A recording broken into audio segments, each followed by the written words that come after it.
How about you? I'm doing great. I mean, find a way to get the win, right? So, I mean, congrats, obviously, to our guys, and the true character of this football team was displayed out here today. Just the grit, the effort, relentless effort, just playing physical and just laying it all on the line and competing at a really high level.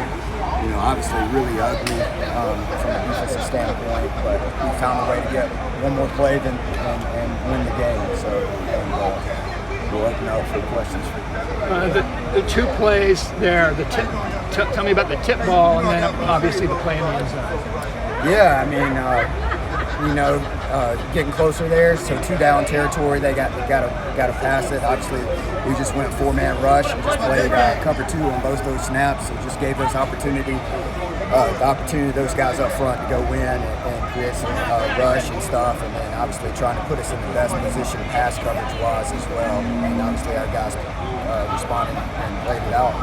What does it seem like? As much as they struggled all day long in the secondary, what can that last series do to keep them some confidence so that they can improve on what we saw the first couple of weeks? Yeah, no doubt. You know, playing back there, it's a lonely position, and all young DBs go through it. You know, just learning to believe in themselves and have that confidence. You know, you see it at the professional level, guys getting attacked on Sunday or whatever. So just continuing to grow every day, you know, and just believe in themselves and have confidence and just respond the right way. It's a next play mentality. Sure, you're going to give up a 35-yarder or 40-yarder, but how do you respond to the next play? And those guys, you know, it's just a learning process and stuff. It may look frustrating at times from outside view, but those guys are buying into what we're asking them to do. You know, it just takes time, you know, for them to have confidence in themselves. And, trying to nurture that as best as you can. And, showing that we believe in them, and they're getting better every week. What's kind of the balance of... What's your message to them after What's that? Sorry.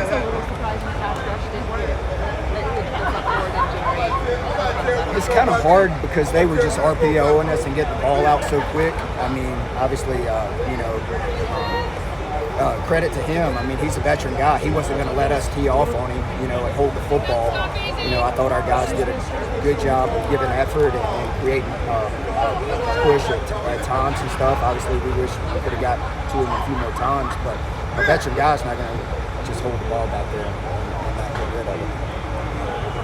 What's your message to the guys after this one? How do you come out of this one and make sure that you're learning from it? It's just not so close next time. Yeah, definitely. The objective is to win the football game, and don't let anyone steal your joy, because winning is hard.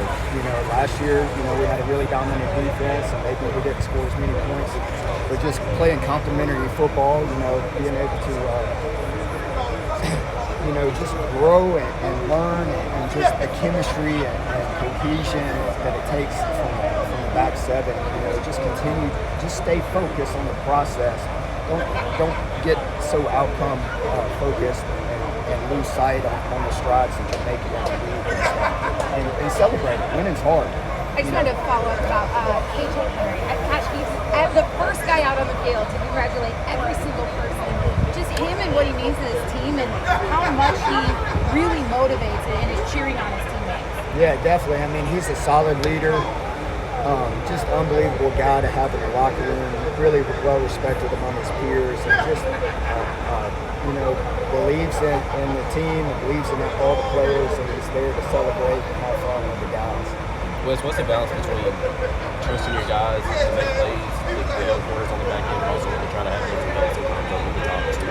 Yeah, definitely. That's just as a play caller, you just got to try to scratch where it itches. At times, we can't play the same coverage the whole game and stuff. We got to be able to mix and match it as well, and try to outguess them at times, and not perfect at times, but I can just continue to mix and try to take stress off of guys in crucial situations. In the second half, did you play a little more coverage, maybe drop a little more? Yeah, like towards the end, I think we made some adjustments that maybe we were giving up a little bit in the run game, but we were keeping the deep ball maybe a little more intact in check. But sometimes if you help the back end like that, then you're a gap short in the run game. So then somebody's got to play two gaps. Was that the balance is trying not to give them the running game and not letting that get going that was kind of happening in the first half, you feel like, as far as just leading guys the one-on-one coverage? Yeah, I mean, we've had success playing a lot of bare fronts and just loading the box and getting knocked back. And, that was obviously, kind of the plan going in was to continue to, tweak what we've done in the past and stuff. And, I thought our guys started fast. We came out, gave up 20 yards on the first drive and got a stop. I think the second drive was a 3 and out. And credit to them. I mean, they're a veteran team that they made adjustments and saw how we were playing them and, attacked us in some areas as well. Is it a consistent issue for the cornerbacks? Whether you're pressing in, are you going to be at the line or are you going to be downfield? I think it was a little bit of everything, it seemed like. So it's hard to see, obviously, coaching linebackers, I'm focused on my guys, so I don't really necessarily see it when it happens at the line of scrimmage. So, but I'll watch it tomorrow, and maybe I can get a better rundown as well. But those guys, man, they're coming to work every day. They're really buying into the process.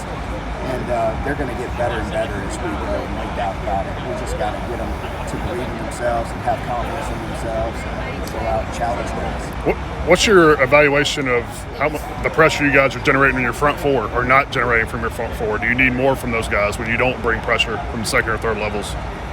Yeah, I mean, I think he was a veteran quarterback. He wasn't going to hold the ball to let us necessarily get there. I mean, just studying.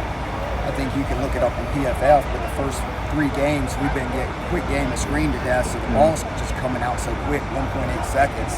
You probably need at least 2.5 to get there. The ball's just coming out. These guys aren't going to, they get paid a lot of money to not get their quarterbacks beat up and killed as well. Obviously they know that we're so D-line loaded and stuff, so the ball's coming out so fast. But there were some times and pressures we got to do a better job of just winning on one-on-ones. If we call it 6-man pressure, we got guys that we got to win those one-on-one matchups, no doubt. What kind of challenge is this quarterback seven with veteran quarterback Sam Hartman, veteran receivers A.T. Berry, Green, and these guys have played a lot when you're trying to throw freshmen out there? I guess how quickly do they kind of learn from this, and can it be a helping point? No doubt. I mean, there's no better teacher than out here on the game field. And those guys, Perry, Donovan Green, those guys, they played a lot of ball and stuff.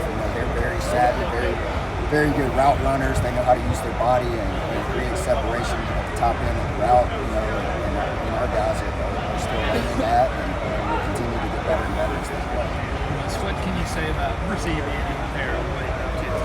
Man, just the true heart of a champion, man. Just really cool to see him go out there and freaking compete and get after it and lay it on the line. Just a relentless guy. Freaking he's what Clemson football is about. Wes, son, you were talking about the RPO game earlier, so that's why you were sitting your linebackers back, and cause I noticed, you had Simpson on the outside coming in, but you had Trotter just kind of shading over and a little bit, and you only had really one backer that was playing that gap. Is that kind of because of what they were doing in the first half? Yeah, kind of. We went to play in the run, with a gap short, just trying to hold off the RPO windows and stuff. Whenever that quarterback puts it in, he's watching the free safety. If he triggers, they're throwing it in behind him. If he stays high, they hand it off. So just that was kind of the adjustment. Hey, we're just going to make him hand it off, and just be really patient. And, there was some runs that squirted through there and stuff. But hey, sometimes you got to give up one to be able to scratch where that itch is. You think that's what helped you down there at the end when you were able to get the stop there because the way you had changed it up? I think so, and just the true heart of this team, just rising to the occasion, going to the next play, putting all the bad stuff behind, and just focusing on that one play, and just going out there and playing relentless, and so I think credit to the guys for just going out there and just having the will to win. What did you see from Nate on that last play, kind of, call-wise? What did he do well to get position and then make that breakup at the very end? Yeah, I mean, we were in too deep, so he was just jamming and sinking and had an opportunity to make a play on the ball. So, happy for one of those guys to be able to make the game-winning play, after all the adversity that they had gone through. What was your call on that play? We were covered too. You were covered too? Yeah. I guess first, what were the emotions like as a defensive coordinator? Just all those points are being scored, and obviously it comes down to that play. What was going through your head? Yeah, I mean, you just got to find ways to help your guys out, just tweaking coverages and just, just trying to give them some confidence. Hey, we're not going to, do this and that. We're going to do this and give you an opportunity to be successful. Credit to those guys. They came over. They're focused. They're bought in.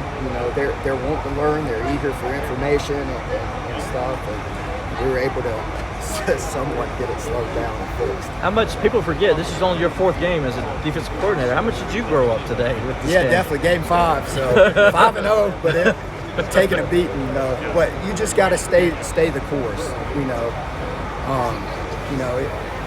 There's a lot of challenges being a first-year coordinator. Just learning to, how to help those guys and figure out, within the game plan of stuff that we've repped, what can we go to be able to give them some relief and take away how they're attacking us and stuff. And just credit to the guys. Just, they believe in what we're doing and stuff, and we're all continuing to get better and grow. You can't stay so outcome focused. You just got to go to the next play as a play caller. You're going to you do this long enough, you're going to give up some big plays and chunk plays, and it's not going to be pretty, but ultimately find a way to win the game. West, you guys will see another good offense, another veteran quarterback next week. Just what area do you think needs to be improved the most, just between now and then?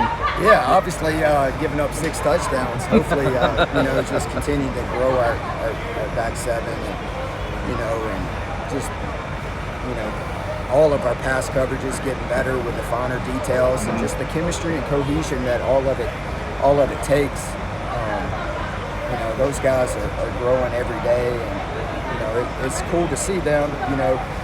From the outside looking in, you may not see it, but being around them day to day, they're improving every day and getting better every day. I know you talked about wanting to mix up coverages, obviously, but do you reassess it all? How often you keep those young corners out on an island? Yeah, most definitely. We probably played a lot more zone the first few weeks, and obviously, that may be give and take, because I'm just trying to, give them confidence and stuff that we can play and whatnot. Ultimately, we want to be a press man team, be aggressive and challenge receivers, so there's growing pains with that too.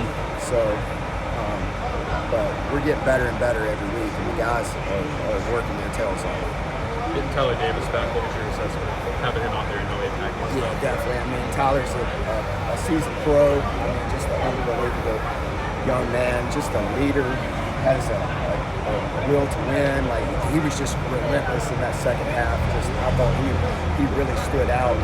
His leadership on the sidelines, and obviously his play out there. I think he had one of those sacks maybe in a crucial situation or something, but just his unrelentless effort and just physicality and his technique is as good as they come. Wiggins had a rough day and some of those coverages, but he came up with the PBU at the end in the end zone. Kind of how happy were you to see him stand in there in a critical moment and make the play? No doubt. He's still learning the position and getting better every day. And just really cool to see him go win the game right there and just give him some confidence and belief in himself. And just go to the next play mentality.